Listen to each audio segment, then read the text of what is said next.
السلام علیکم ورحمۃ اللہ وبرکاتہ۔ آج کا عنوان اور ٹاپک ہے دنیا کو مزیدار خوشگوار بنانے کا نسخہ۔ ارشاد فرمایا کہ حضرت تھانوی رحمۃ اللہ علیہ نے فرمایا کہ بعض لوگ لذت اور خوشی کے لیے دن رات دنیا کی دوڑ لگاتے ہیں اور حرام حلال کو نہیں دیکھتے، اس وجہ سے بے سکون زندگی گزارتے ہیں۔ دوستو، اگر دنیا کا مزہ لینا چاہتے ہو تو اللہ تعالیٰ سے تعلق مضبوط کرو۔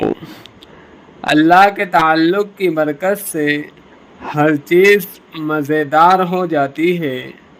جس شخص کا جتنا زیادہ اللہ سے تعلق ہوگا اتنی ہی اس کی دنیا مزیدار ہو جائے گی۔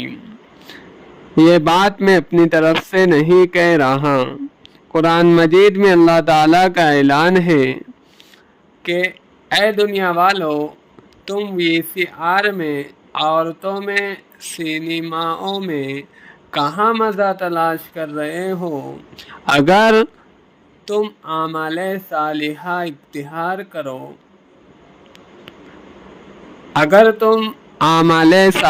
اختیار کر لو، گناہوں سے بچ جاؤ تو ہم تو ضرور مزیدار اور بلطف زندگی دیں گے۔ ہائے کاش دنیا والوں کو عقل آ جائے۔ تم لطف حرام لذتوں میں سمجھتے ہو، تم لطف ایئر کنڈیشنوں میں سمجھتے ہو۔ اللہ والوں کو دھوپ میں بھی مزہ آتا ہے۔ شاعر کہتا ہے، جس کو اللہ کی رحمت کا سایہ ڈھانپ لے، کائنات کی کوئی چیز اس کو بے سکون نہیں کر سکتی۔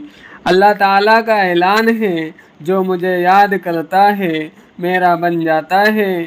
ہم اس کو اطمینان کی ایسی دولت دیتے ہیں، ایسا غم پروف کر دیتے ہیں کہ کسی واسطے سے اس کے قلب میں پریشانی نہیں گھس سکتی۔ خوشی میں تو وہ مسکراتا ہے مگر غموں میں بھی وہ مسکراتا ہے۔ یہ کانٹا مجھے محبوب کے حکم سے لگا ہے، اس لیے میں اس کو سلام کرتا ہوں۔ اہل اللہ کے قلب پر عرش الہی سے خاص ہواؤں کا نزول ہوتا ہے، اس وجہ سے ان کی عبادت کی لذت بڑھ جاتی ہے۔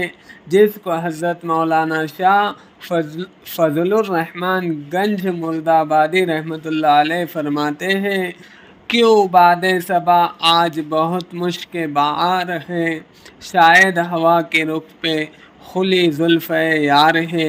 کیا مطلب کہ یہ ہوائیں وہاں سے آ رہی ہے جہاں میرا محبوب ہے، ان ہواؤں میں میرے مولا کی خوشبو ہے۔ بے شک